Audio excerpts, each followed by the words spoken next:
নমস্কার বন্ধুরা, ভদ্রসর study centre চ্যানেলে তোমাদের স্বাগতম। তোমার যোগ্যতা যদি মাধ্যমিক হয়ে থাকে তাহলে অবশ্যই এই ভিডিওটা তোমার জন্য। এখানে তোমাদের যদি হায়ার কোয়ালিফিকেশন থাকে তাহলেও তোমরা আবেদন করতে পারবে, কিন্তু মাধ্যমিক হচ্ছে ন্যূনতম যোগ্যতা। বয়সের কোনো লিমিট নেই, তবে 40 হোক, 45 হোক, 50 হোক, প্রত্যেকে আপার এজ লিমিটের ক্যান্ডিডেট আবেদন করতে পারবে। শুধু ন্যূনতম তোমাদের এজ 18 বছর হতে হবে। সম্পূর্ণ গুরুত্বপূর্ণ তথ্য তোমাদের কাছে তুলে ধরবো এই ভিডিওর মাধ্যমে। যারা পোস্ট অফিসে কাজে যুক্ত হতে চাও তাদের জন্য খুবই ইনফরমেটিভ এই ভিডিওটা হতে চলেছে। তো চলো পিডিএফে চলে যাচ্ছি, সমস্ত তথ্য তোমাদের কাছে তুলে ধরছি এবং অবশ্যই তোমরা কমেন্টে জানাও যে কোন পোস্ট অফিস তোমার পোস্ট অফিসের নাম কি, প্রত্যেকে কমেন্টে জানাবে। তো দেখো, পিডিএফটা ওপেন করে নিয়েছি। এখানে তোমরা দেখতে পাচ্ছ যে post office agent in India. দেখো, সারা ভারতের যতগুলো পোস্ট অফিস আছে প্রত্যেকটা পোস্ট অফিসে এজেন্ট লাগে। তো এই এজেন্টদের কি কাজ করতে হয়, কিভাবে আবেদন করবে, সম্পূর্ণ তথ্য থাকবে ভিডিওতে। দেখো, পোস্ট অফিস এজেন্ট POA, এখানে এই যে পোস্ট অফিস এজেন্টের কি কাজ থাকে দেখো, ন্যাশনাল সেভিংস সার্টিফিকেট, কিষাণ বিকাশ পাত্র থেকে তারপরে রেকারিং ডিপোজিট অ্যাকাউন্টস, এইসব বিভিন্ন যে কাজগুলো সেগুলো একটা পোস্টাল এজেন্ট তারা কিন্তু করে থাকে এবং তাদের বিভিন্ন রেসপন্সিবিলিটিস থাকে, যেগুলো ডিফারেন্ট যে সেভিংস স্কিম করা, তারপরে কাস্টমারদের সাথে ডিল করা, যে বিভিন্ন ধরনের কাজগুলো তাদেরকে করতে হয়।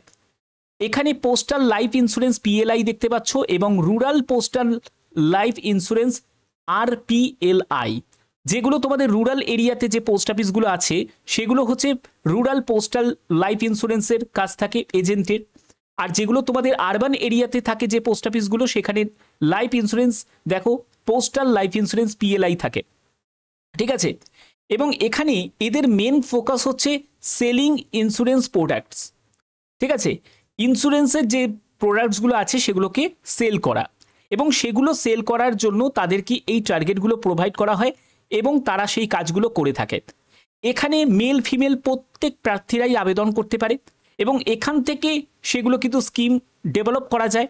এবং এখানে আর কি কি বলা হচ্ছে দেখো, এডুকেশন কোয়ালিফিকেশন অ্যাটলিস্ট 10 স্ট্যান্ডার্ড, অর্থাৎ তোমার যোগ্যতা যদি মাধ্যমিক হয়ে থাকে তাহলেই তুমি পোস্ট অফিসে এজেন্টের জন্য কাজ করতে পারবে, ঠিক আছে। এবং বলছে this requirement ensure that agents have a basic level of education to understand and explain financial products to customer. অর্থাৎ এর জন্যই মাধ্যমিক পাস যোগ্যতাটা চাওয়া হচ্ছে, যাতে সে কাস্টমারের সাথে এই যে ফিনান্সিয়াল যে প্রোডাক্টস নিয়ে কথাবার্তা বলতে পারে বা তাদেরকে কনভিন্স করতে পারে।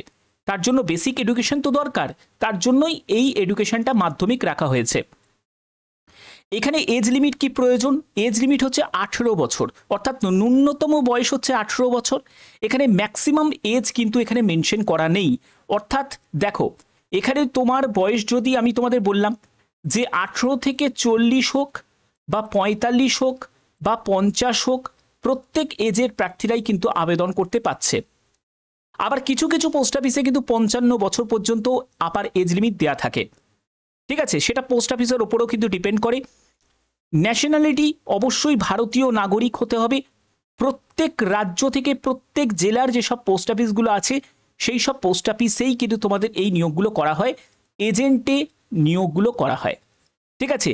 একজন ফিমেল ক্যান্ডিডেট সেও আবেদন করতে পারে, একজন মেল ক্যান্ডিডেট সেও আবেদন করতে পারে। তোমরা অবশ্যই তোমাদের যে পোস্ট অফিসের নাম প্রত্যেকে কমেন্টে এখনই জানিয়ে দাও, প্রত্যেকে তোমার পোস্ট অফিসের নাম জানিয়ে দাও, কারণ কিছু পোস্ট অফিসের বিজ্ঞপ্তি জারি হয়ে গেছে এবং কিছু পোস্ট অফিসের বিজ্ঞপ্তি কিন্তু স্টেপ বাই স্টেপ রিলিজ হচ্ছে, ঠিক আছে। সব বলবো কিভাবে ফর্ম ফিল আপ করতে হয়, আমি প্রত্যেকটি তথ্য তোমাদের কাছে তুলে ধরবো। এখানে বলছে অ্যাডিশনাল রিকোয়ারমেন্টস, কি কি তোমাদের অ্যাডিশনাল রিকোয়ারমেন্টস আছে দেখো। একটা হচ্ছে ব্যাকগ্রাউন্ড তোমার চেক করা হবে, যে often conducts to ensure that the candidate does not have the criminal record, অর্থাৎ তোমার নামে যদি কোনো ক্রিমিনাল রেকর্ড থাকে তাহলে এখানেই তোমাকে টার্মিনেট করে দেওয়া হবে, তোমাকে কোনো রকমভাবে কাজে নিযুক্ত করা হবে না, ঠিক আছে। তোমাদের মনে হতে পারে যে এজেন্টের কাজ তো একটা ছোটোখাটো কাজ, বাট নয়। এখানে যেহেতু পোস্ট অফিসের তরফ থেকে, আর পোস্ট অফিস যেহেতু একটা সরকারি জায়গা, তো সেক্ষেত্রে এজেন্ট কোনো সরকারি চাকরি নয়, কিন্তু এজেন্টের যেহেতু পোস্ট অফিসের আন্ডারে তো তুমি কাজটা করছো, ঠিক আছে, তো সেক্ষেত্রে তাদেরও কিছু দায়বদ্ধতা আছে। এমন কোনো ক্যান্ডিডেটকে তারা নিয়োগ করতে চায় না যার কোনো ক্রিমিনাল রেকর্ড আছে, ঠিক আছে, ব্যাপারটা হচ্ছে এরকম। এক্সপিরিয়েন্সের ক্ষেত্রে বলছে উইল নট অলওয়েজ ম্যান্ডেটারি, এটা কিন্তু কোনো ম্যান্ডেটারি নেই যে সব ক্ষেত্রে তোমাদের এক্সপিরিয়েন্সের প্রয়োজন আছে, অর্থাৎ এক্সপিরিয়েন্স ছাড়াও প্রত্যেক প্রার্থীরাই আবেদন করতে পারে।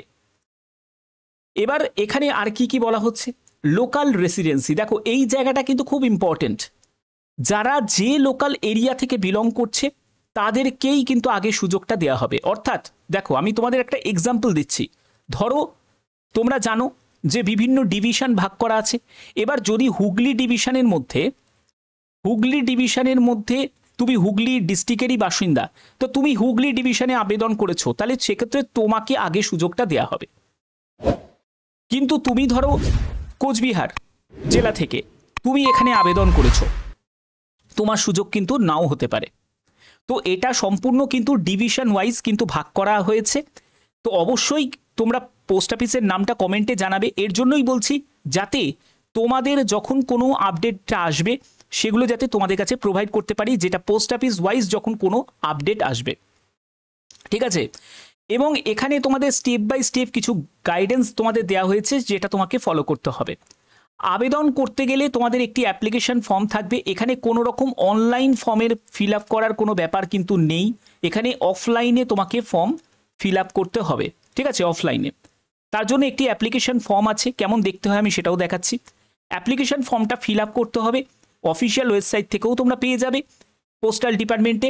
এছাড়া তোমাদের অ্যাপ্লিকেশন ফর্ম কেমন দেখতে হয় আমি সেটাও তোমাদের দেখাচ্ছি, কিভাবে ফিল আপ করবে সেটাও আমি তোমাদের বলে দেবো। সেখানে তোমার পার্সোনাল ডিটেলস, তোমার নাম, তোমার ডেট অফ বার্থ, অ্যাড্রেস, তারপরে হচ্ছে কন্ট্যাক্ট ইনফরমেশন, এডুকেশনাল ব্যাকগ্রাউন্ড, সম্পূর্ণ ডিটেলসটা দিয়ে তোমাদের আবেদনটা করতে হবে। এবং কিছু প্রয়োজনীয় ডকুমেন্টস সেটাও কিন্তু অ্যাটাচ করে দিতে পারবে। কি কি ডকুমেন্টস লাগছে, যেমন হচ্ছে আইডি প্রুফ লাগছে, সেটা voter card, Aadhaar card, passport, any other government ID proof সেটা লাগছে। আর অ্যাড্রেস প্রুফের জন্য তোমাদের যে রেন্ট এগ্রিমেন্ট বা এনি অফিসিয়াল ডকুমেন্টস যেটাতে তোমাদের অ্যাড্রেস প্রুফ প্রমাণিত হয় সেটা কিন্তু তোমাদের লাগবে। তবে আধার কার্ড দিলেও কিন্তু হয়ে যায়, বা রেসিডেন্সিয়াল সার্টিফিকেট হলেও কিন্তু হয়ে যায়, যেটা তোমরা কাউন্সিলর বা পঞ্চায়েতের কাছ থেকে পেয়ে যাবে। এখানে তোমাদের এডুকেশনাল সার্টিফিকেট অর্থাৎ মাধ্যমিকের সার্টিফিকেট লাগছে, যদি তোমার হায়ার কোয়ালিফিকেশনের সার্টিফিকেট থাকে সেটাও তুমি সঙ্গে দিতে পারো। এরপরে হচ্ছে পাসপোর্ট সাইজের ছবি, যেটা তোমাদের অ্যাপ্লিকেশন ফর্মের সাথেই অ্যাটাচ করতে হবে। এবং এক্সপিরিয়েন্সের কোনো প্রয়োজন এখানে নেই, না থাকলেও কোনো অসুবিধা নেই। সাবমিট করতে হবে অ্যাপ্লিকেশন ফর্ম কোথায়, সেটা হলো তুমি যে পোস্টাল ডিভিশন থেকে বিলং করছো, যেখানে তোমাদের বিজ্ঞপ্তি জারি হয়েছে সেই পোস্ট অফিসেই কিন্তু তোমাকে গিয়ে জমা করে আসতে হবে, ঠিক আছে। তো এই হচ্ছে তোমাদের মেন ব্যাপার।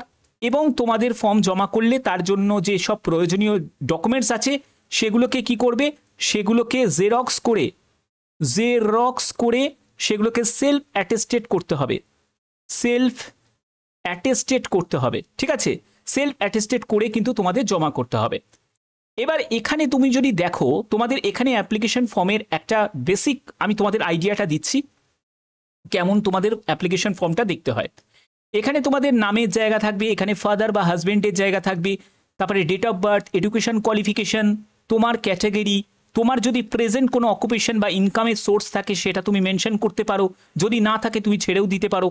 তুমি যে পপুলেশন এরিয়া থেকে বিলং করছো সেখানের অ্যাপ্রক্স তোমাদের এখানে পপুলেশন কত সেটা তোমাকে এখানে মেনশন করতে হবে। তারপরে বলছে অ্যাড্রেস উইথ পিনকোড সেটা তোমাকে দিতে হবে, এজ প্রুফ দিতে হবে, ডকুমেন্টস লাগবে এবং তোমার এজ কত হচ্ছে, অ্যাড্রেসের ডিটেলস, ফোন নাম্বার লাগছে।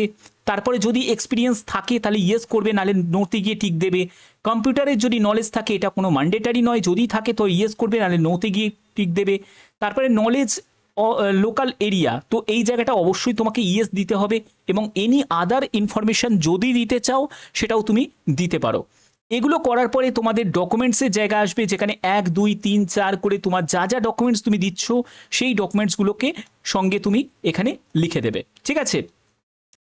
তো এবার তোমাদের অনেকের প্রশ্ন জাগতে পারে যে স্যার আমরা কেমন এখানে বেতন পাবো। দেখো এখানে বেতন নয়, এখানে তোমরা যেটা পাবে সেটা কমিশন পাবে।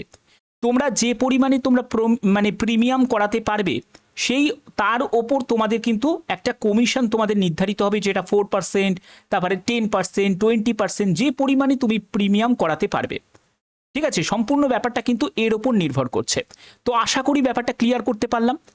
তো যদি ভিডিওটা ভালো লাগে, আমি তোমাদের একটাই বলবো যে আমি প্রতিনিয়ত তোমাদের বিভিন্ন আপডেটগুলো প্রোভাইড করে থাকি। শুধুমাত্র রেলওয়ে, পোস্ট অফিস নয়, যে কোনো আপডেট সবার আগে তোমরা পেয়ে যাবে। অবশ্যই বলবো চ্যানেলটাকে সাবস্ক্রাইব করে রাখো এবং অবশ্যই কমেন্টে জানাও যে তোমাদের পোস্ট অফিসের নাম কি।